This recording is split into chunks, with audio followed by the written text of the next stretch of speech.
Ngibingelele kuwe mlaleli, ngiyathemba ukuthi uyaphila-ke. Mina ngizocela kuwe-ke laphana-ke ukuthi-ke uma ngabe usamusha kuleli khasi-ke leli-ke wenze okulungile-ke laphana-ke ungixhase-ke ucindezele-ke ibhathini subscribe nje akubizi mali kumahhala nje ukhiphe nesenti nje.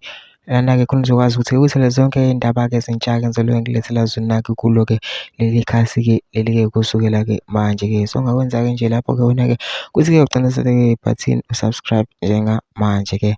Udaba kulethele lona namhlanje ithi-M_K sikhiphe-ke isimemezelo-ke esisheshayo-ke laphana-ke kubalandeli-ke be-M_K-ke nabantu-ke ababelindele ukuzwa inkulumo-ke kamongameli-ke laphana-ke ubaba uJacob Zuma. Njengoba sonke sazi ukuthi-ke ubezokhuluma-ke laphana-ke nemida-ke akhomente-ke ngelezepolitiki.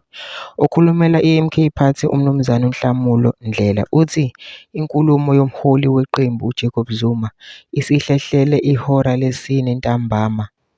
UNdlela uthi lokhu kudalwa ukuthi-ke ubaba-ke uJacob Zuma-ke uzoqala-ke aye enkonzweni-ke ngasePitoli lapho azobambezeleka khona.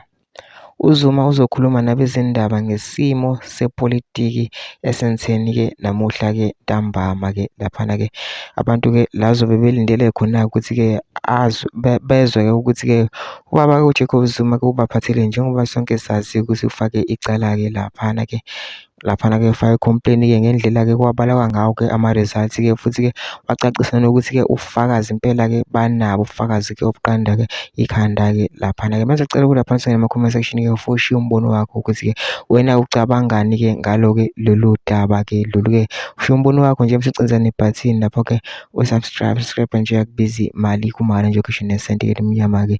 Leli-ke khona uzokwazi ukuthi uthole zonke iy'ndaba-ke ezintsha-ke nje engizobe ngilethela zona-ke kulo-ke leli khasi-ke leli-ke kusukela-ke manje.